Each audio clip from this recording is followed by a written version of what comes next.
길르앗 사람 입다는 큰 용사였으니 기생이 길르앗에게서 낳은 아들이었고 길르앗의 아내도 그의 아들들을 낳았더라. 그 아내의 아들들이 자람에 입다를 쫓아내며 그에게 이르되 너는 다른 여인의 자식이니 우리 아버지의 집에서 기업을 잊지 못하리라 한지라. 이에 입다가 그의 형제들을 피하여 돕당에 거주함에 잡류가 그에게로 모여와서 그와 함께 출입하였더라. 얼마 후에 암몬 자손이 이스라엘을 치려하니라. 암몬 자손이 이스라엘을 치려할 때에 길르앗 장로들이 입다를 데려오려고 돕당에 가서 입다에게 이르되 우리가 암몬 자손과 싸우려 하니 당신은 와서 우리의 장관이 되라 하니 입다가 길르앗 장로들에게 이르되 너희가 전에 나를 미워하여 내 아버지 집에서 쫓아내지 아니하였느냐. 이제 너희가 환난을 당하였다고 어찌하여 내게 왔느냐 하니라. 그러므로 길르앗 장로들이 입다에게 이르되 이제 우리가 당신을 찾아온 것은 우리와 함께 가서 암몬 자손과 싸우게 하려 함이니 그리하면 당신이 우리 길르앗 모든 주민의 머리가 되리라 하매 입다가 길르앗 장로들에게 이르되 너희가 나를 데리고 고향으로 돌아가서 암몬 자손과 싸우게 할 때에 만일 여호와께서 그들을 내게 넘겨주시면 내가 과연 너희의 머리가 되겠느냐 하니 길르앗 장로들이 입다에게 이르되 여호와는 우리 사이의 증인이시니 당신의 말대로 우리가 그렇게 행하리이다 하니라. 이에 입다가 길르앗 장로들과 함께 가니 백성이 그를 자기들의 머리와 장관을 삼은지라. 입다가 미스바에서 자기의 말을 다 여호와 앞에 아뢰니라. 이번 주일부터 약 3주나 4주에 걸쳐서 사사기에 나오는 입다의 일생을 살펴보면서 같이 은혜를 나누는 시간을 가지고자 합니다. 성경을 보면 많은 선지자들이 나옵니다. 그런데 이 선지자들을 크게 두 가지 종류로 나눌 수가 있습니다. 하나는 대선지자이고 또 다른 하나는 소선지자입니다. 대선지자는 이사야, 예레미야, 에스겔, 다니엘과 같은 사람들이고 소선지자는 호세아, 요엘, 아모스, 요나, 미가, 하박국, 스가랴, 말라기와 같은 사람들입니다. 사사기에 나오는 사사도 선지자와 마찬가지로 대사사, 소사사 이렇게 나눌 수 있습니다. 사사기에는 12명의 사사가 나오는데 그 중에 6명은 대사사 그리고 나머지 6명은 소사사입니다. 저희들이 작년 연말에 약 2달 정도에 걸쳐서 살펴보았던 기드온도 대사사이고 이번 주부터 살펴보게 될 입다도 대사사라 할 수 있습니다. 그리고 기드온이 죽고 난 이후에 입다가 활동하기 전까지 그 사이에 돌라와 야일이라고 하는 두 사사가 활동을 했습니다. 그리고 이 돌라와 야일은 소사사입니다. 그런데 어떻게 대선지자, 소선지자, 그리고 대사사, 소사사로 나누어 구분할 수가 있는 것입니까? 하나님 그렇게 하라고 말씀하셨기 때문입니까? 하나님은 그렇게 사람을 차별하시지 않으시죠. 하나님께서 맡기시는 일은 다 중요하고 귀한 것입니다. 대선지자와 소선지자 그리고 대사사와 소사사 이렇게 구분하는 기준은 일을 많이 했느냐, 일을 적게 했느냐, 큰 일을 했느냐, 작은 일을 했느냐로 구분되어지는 것은 아닙니다. 그것보다는 그 사람에 대한 기록이 많고 길면은 대사사가 되고 그 사람에 대한 기록이 작으면 소사사라고 부릅니다. 이해를 돕기 위해서 기드온과 입다 사이에서 활동을 한 돌라와 야일 사사에 대한 내용을 보면 성경은 이렇게 기록을 합니다. 사사기 10장 1절 2절입니다. 아비멜렉의 뒤를 이어서 이사갈 사람 도도의 손자 보아의 아들 돌라가 일어나서 이스라엘을 구원하니라. 그가 에브라임 산지인 사밀에 거주하면서 이스라엘의 사사가 된 지 23년 만에 죽음에 사밀에 장사되었더라. 이스라엘의 사사가 된 지 23년 만에 죽음에 사밀에 장사되었더라. 그리고 이 돌라 사사에 이어서 야일이 사사가 됩니다. 3절 에서 5절입니다.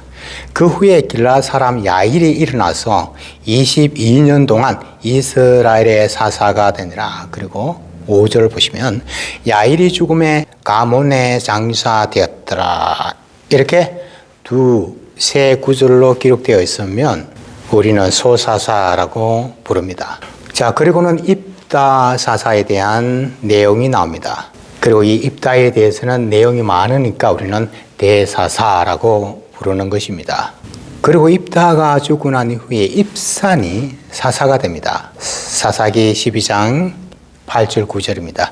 그 뒤를 이어 베들레헴의 입산이 이스라엘의 사사가 되었더라. 그리고 10절입니다. 입산이 죽음에 베들레헴의 장사되었더라. 그리고 입산의 뒤를 이어서 엘론이 사사가 됩니다. 11절 12절입니다.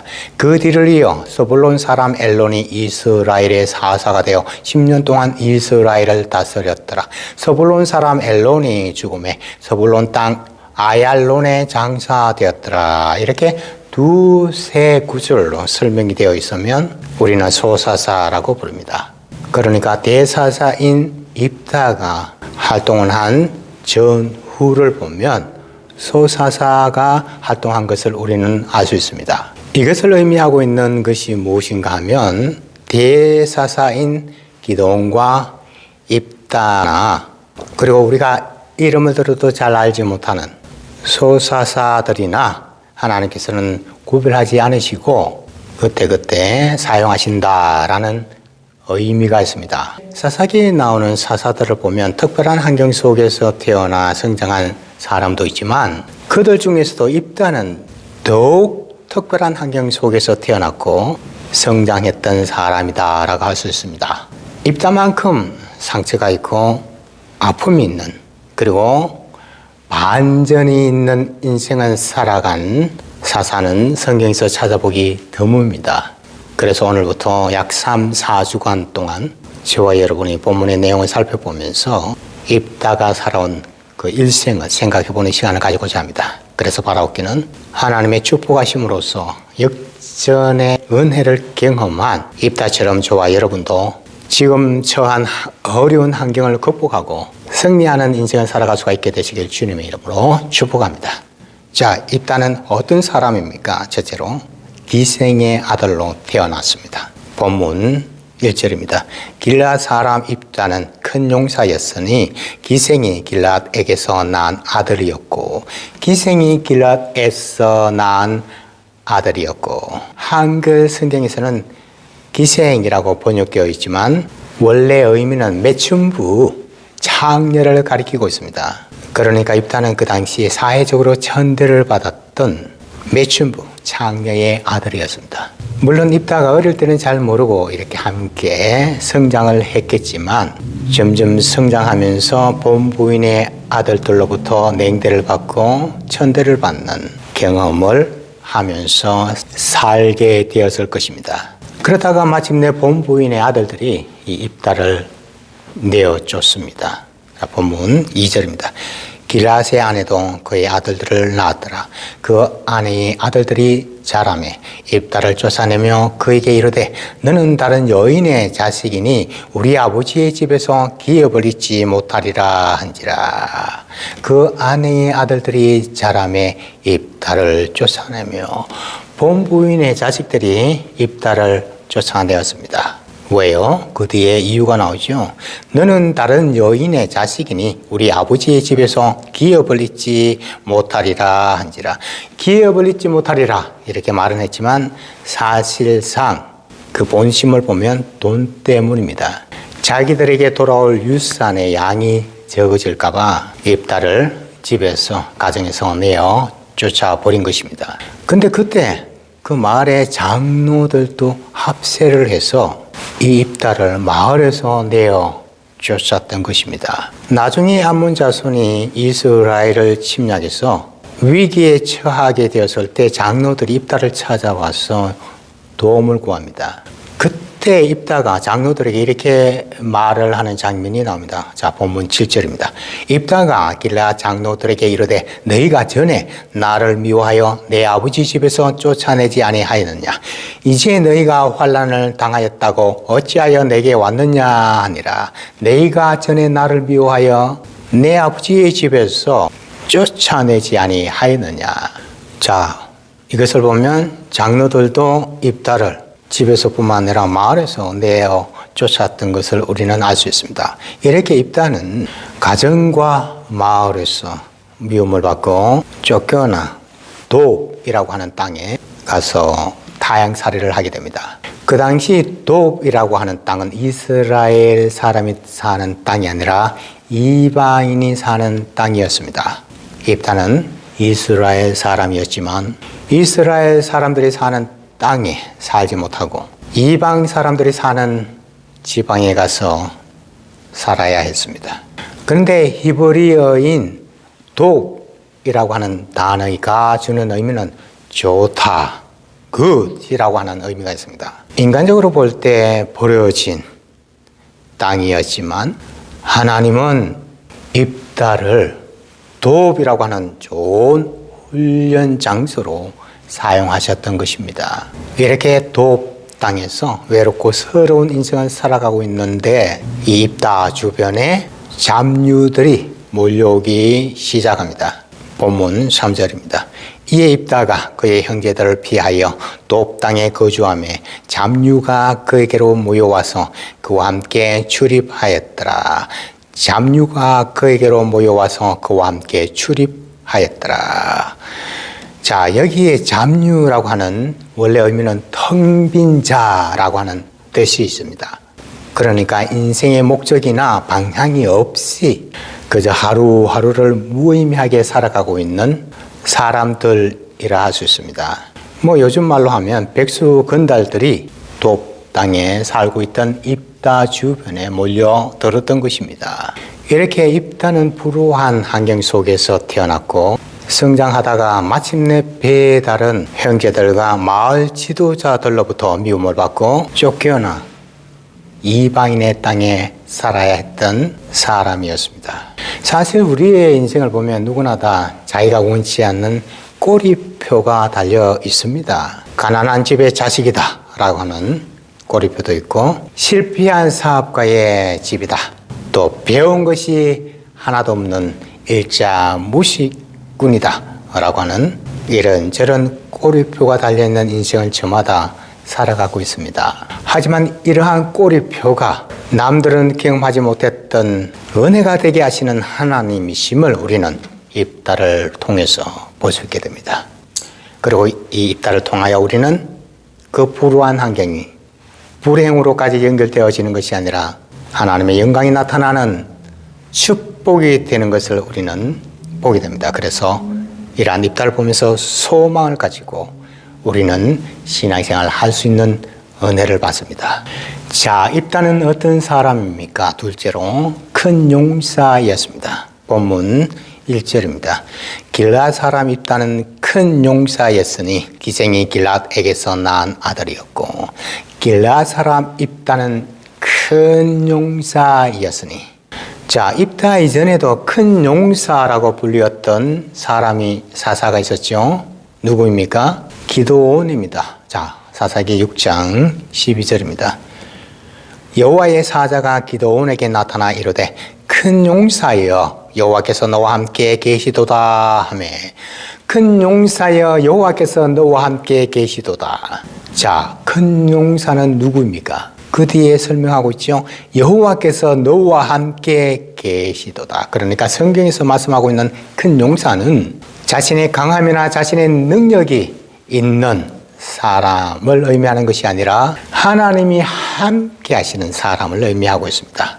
자신이 힘이 세고 강한 사람이 아니라 하나님이 함께 하심으로 말미암아 하나님의 능력이, 하나님의 위대하심이 드러내는 사람을 큰 용사다라고 성경은 말씀합니다.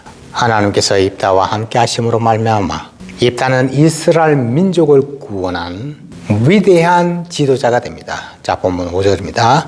암몬 자손이 이스라엘을 치료할 때에 길앗 장로들이 입다를 데려오려고 돕 땅에 가서, 입다를 데려오려고 돕 땅에 가서 길앗 장로들이 돕 땅에 있는 입다를 찾아갑니다. 자, 그리고 이어서 6절입니다. 입다에게 이르되 우리가 암몬 자손과 싸우려 하니 당신은 와서 우리의 장관이 되라 하니, 당신은 와서 우리의 장관이 되라. 자, 이렇게 우여곡절한 끝에 마침내 입다는 장로들의 제안을, 도움을, 요청을 수락을 합니다. 그리고 마침내 그들의 최고 지도자로 부상하게 됩니다. 본문 11절 전반부입니다. 이에 입다가 길앗 장로들과 함께 가니 백성이 그를 자기들의 머리와 장관을 삼은지라. 백성이 그를 자기들의 머리와 장관을 삼은지라. 이전에 입다는, 과거의 입다는 가족들과 마을 지도자들로부터 미움을 받고 거절을 당하였던 입장이었지만 하나님은 이 입다를 선택하시고 도로 사용하십니다. 그리고 이 입다를 돕당이라고 하는 광야의 가게에서 입다를 훈련시키신 하나님이십니다. 어떻게 보면 이 입다는 가정과 마을 사람들로부터 미움받고 쫓겨났기 때문에 하나님의 쓰임을 받을 수가 있었다라고 할 수 있습니다. 입다가 쫓겨나 돕당으로 가자 주변에 잡류들이 입다가 있는 돕당으로 모여들었습니다. 입다처럼 상처받고 미움을 받았고 그리고 소망이 없었던 사람들이 입다 주변에 모여든 것입니다. 만일 입다가 계속 가정에 집안에 머물고 있었다면 입다는 계속 혼자였을 것입니다. 하지만 가족들로부터 버림을 받고 쫓겨났기에 주변에 사람들이 모여들었던 것입니다. 이와 비슷한 경우가 다윗에게도 있었습니다. 다윗이 사울 왕의 핍박을 피해서 쫓겨다닐 때에 다윗 주변에 많은 잡류들이 모여들었습니다. 그리고 그때 다윗은 그들과 같이 오랜 기간 동안 생사를 같이 하면서 함께 지냈습니다. 그러다가 다윗은 마침내 그들과 함께 이스라엘의 통일 왕국을 세우고 이후에 이스라엘 역사상 가장 위대한 그리고 강력한 나라를 만들어 갈 수가 있었던 것입니다. 이것이 하나님께서 하시는 방법인 것을 우리는 성경을 통해 봅니다. 사실 저와 여러분, 고난을 좋아하는 사람이 어디 있습니까? 누구나 다 고난은 싫어하고 피하려고 합니다. 생각해 보십시오. 입다가 기생의 아들로 태어나고 싶어서 태어났겠습니까? 자기가 태어나서 보니 그렇게 된 것입니다. 이렇게 우리가 인생을 살아가다 보면 내 힘과 내 능력으로는 도저히 어찌할 수 없는 환경에 처할 때가 있습니다. 인생을 살아가다 보면 암에 걸릴 수도 있고 심각한 경제적인 어려움에 처해서 힘든 인생을 살아갈 때가 있습니다. 사업에 실패할 수도 있고 믿었던 사람들로부터 배신을 당해 가슴이 쓰리는 비극을 경험할 수도 있습니다. 하지만 이렇게 불우하고 어려운 환경이 곧 불행을 의미하는 것은 아니다라고 하는 사실을 우리는 입다를 통해서 배우게 됩니다. 어렵고 힘든 환경이 곧 불행이라고 하는 사실은 아닌 것입니다. 홍해가 가로막고 있는 이스라엘 백성이 처한 환경을 한번 생각해 보십시오. 굉장히 힘들고 어려운 환경이지 않습니까? 하나님 인도하심을 받아 여기까지 왔는데 앞에는 홍해바다가 뒤에는 애국 군사가 추격해 오고 있습니다. 하지만 그렇게 힘들고 어려운 환경이 곧 불행한 것은 아니다라고 하는 것을 성경은 우리에게 보여줍니다. 오히려 그 반대이지 않습니까? 그 환경은 하나님의 전지전능하심을 경험하게 되는 축복이 되었음을 우리는 성경을 통해 배울 수가 있습니다. 그러므로 저와 여러분, 우리가 처한 환경이 바다인 것처럼 보인다 할지라도 다시 세워주시는 하나님의 능력을 의지하고 담대하게 신앙생활을 해 나갈 수가 있게 되시길 주님의 이름으로 축복합니다. 자, 마지막으로 있다는 어떤 사람입니까? 세 번째로 승리가 하나님에게 있음을 믿었던 사람입니다. 본문 9절입니다. 입다가 길라 장로들에게 이르되 너희가 나를 데리고 고향으로 돌아가서 암몬 자손과 싸우려 할 때에 만일 여호와께서 그들을 내게 넘겨주시면 내가 과연 너희의 머리가 되겠느냐 하니 만일 여호와께서 그들을 내게 넘겨주시면 내가 과연 너희의 머리가 되겠느냐 하니. 자, 입다가 한 이 말의 의미가 무엇인가 하면 이러한 뜻이 있습니다. 만일 여호와 하나님께서 도와주셔서 내가 전쟁에서 이기게 된다면 내가 과연 너희들의 머리가 되겠느냐, 이것을 인정하겠느냐라는 뜻입니다. 하나님께서 전쟁에서 이기게 하시면 나를 정말로 너희들이 지도자로 인정해 줄 수가 있겠니? 라는 뜻이죠. 그러니까 입다는 장로들 앞에서 아주 의미심장한 말을 한 것입니다. 사실 입다는 과거에 자신을 미워했고 냉대하면서 내쫓았던 사람들의 그 마음을 믿지 않았습니다. 지금은 상황이 급하니까 사람들이 자기 자신을 잠깐 이용할 수 있겠지만 전쟁에서 승리하고 난 이후에는 자신을 내쳐버릴 수도 있다라고 생각을 했습니다. 그래서 입다는 자신의 힘이나 능력이 있음을 과시하지 않았습니다. 그 대신에 하나님의 능력을 내세웁니다. 여호와 하나님께서 그들을 암몬 자손들을 나에게로 넘겨주시면 이라고 하는 전제를 달았습니다. 전쟁의 승패가 내 힘이나 내 능력에 있지 않고 하나님의 손에 달려있다라고 하는 사실을 장로들에게 인식시켜 준 것입니다. 그리고 이렇게 신앙 고백함으로써 입다는 장로들로 하여금 하나님의 이름으로 맹세하고 결단하게 하는 지혜로운 방법을 선택한 것입니다. 자, 본문 10절입니다. 길르앗 장로들이 입다에게 이르되 여호와는 우리 사이의 정인이시니 여호와는 우리 사이의 정인이시니. 자, 이렇게 장로들이 하나님 앞에서 맹세하고 결단하게 하였던 것입니다. 처음에 장로들이 입다에 왔을 때 우리를 도와달라, 당신에게 많은 사람들이 있으니 전쟁에 나아가 우리를 도와서 싸워달라, 이렇게 시작했지만 입다는 여호와 하나님의 이름으로 시작하겠습니다. 그리고 장로들을 하여금 여호와 하나님의 이름으로 맹세하게 하고 결단하게 하고 입다를 지도자로 인정하게 만들었던 것입니다. 장로들이 이렇게 고백하지 않습니까? 당신의 말대로 우리가 그렇게 행하리이다. 입다는 자신의 힘과 능력으로 전쟁에서 승리하는 것보다는 하나님의 도우심으로 말미암아 전쟁에서 승리하게 된다고 하는 사실을 사람들이 깨닫기를 원했습니다. 그리고 하나님의 능력으로 말미암아, 은혜로 말미암아 자신이 이스라엘의 최고 지도자가 되었다는 사실을 사람들이 인정하기를 원했습니다. 그럴 때 사람들이 다른 마음을 품지 않겠죠. 이렇게 입다는 전쟁에 대한 승패가 하나님의 손에 달려있는 것을 믿었습니다. 어떻게 해서 입다가 이렇게 믿음의 사람이 되었나요? 자기 부모님으로부터 교육을 받았기 때문인가요? 그것은 아니겠죠. 입다가 자신의 인생을 살아오는 동안에 경험했던 상처와 아픔과 고난을 통해 얻게 되었던 믿음이었던 것입니다. 입다는 불우한 환경 속에서 살았지만, 그래서 상처와 아픔을 가지고 있었지만 하나님 중심의 삶을 살았습니다. 그리고 결정적인 순간에는 하나님의 능력과 하나님이 함께 하심이 기준이 되는 결정을 내렸던 것입니다. 자, 본문 11절입니다. 이에 입다가 길르앗 장로들과 함께 가니 백성이 그를 자기들의 머리와 장관을 삼은지라. 입다가 미스바에서 자기의 말을 다 여호와 앞에 아뢰니라. 입다가 미스바에서 자기의 말을 다 여호와 앞에 아뢰니라. 자, 입다가 무엇을 하나님 앞에 다 아뢰었겠습니까?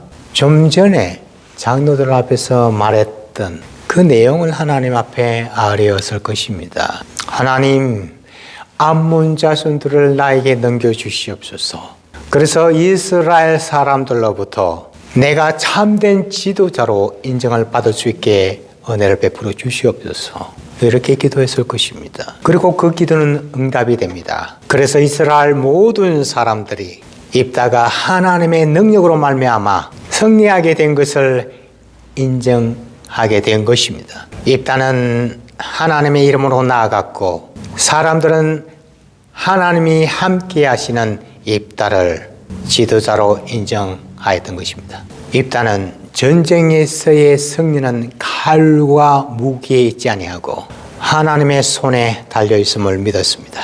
비록 불우한 환경 속에서 태어났고 돕땅이라고 하는 버려진 땅에서 성장했지만 하나님은 그를 사용하셨습니다. 찰스 스펄전 목사님이 이렇게 말한 바가 있습니다.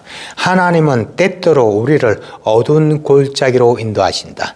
그래야만 우리가 별을 볼 수 있기 때문이다. 골짜기 있으면 별을 찾아보려고 하지 않겠습니까? 그래야만 자기가 어디 있는지 위치를 알 수가 있기 때문이죠.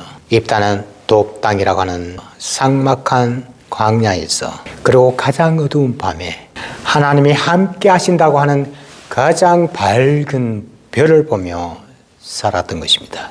가족과 주변 사람들로부터 배척을 받고 쫓겨난 신세였지만 하나님은 그와 함께 하심으로써 큰 용사로 쓰임을 받고 살아갈 수가 있게 되었습니다. 마찬가지입니다. 저와 여러분도 인생에서의 승리는 하나님의 손에 달려있음을 믿고 살아가십시다. 하나님이 나와 함께 하실 때 나는 인생에서 승리할 수 있다라고 하는 믿음을 가지고 살아가십시다. 그래서 바라기는 입다처럼 남은 생애 동안 하나님의 은혜로 말미암아 사람들로부터 머리가 되는 존재로 살아갈 수 있게 되시길 주님의 이름으로 축복합니다. 기도하시겠습니다. 아버지 하나님, 오늘 본문의 말씀을 통하여 가족과 사람들로부터 미움을 받고 쫓겨난 입다를 큰 용사로 삼으시는 하나님의 은혜를 깨닫게 되었습니다. 저희들도 입다처럼 어떠한 환경 속에 있다 할지라도 문제 해결이 하나님의 손에 달려 있다라고 하는 믿음을 가지고 살아가기를 소망합니다. 그래서 하나님의 눈에 입다처럼 저희들도 큰 용사로 쓰임을 받을 수 있는 은혜를 베풀어 주시옵소서. 감사하며 예수님의 이름으로 기도합니다.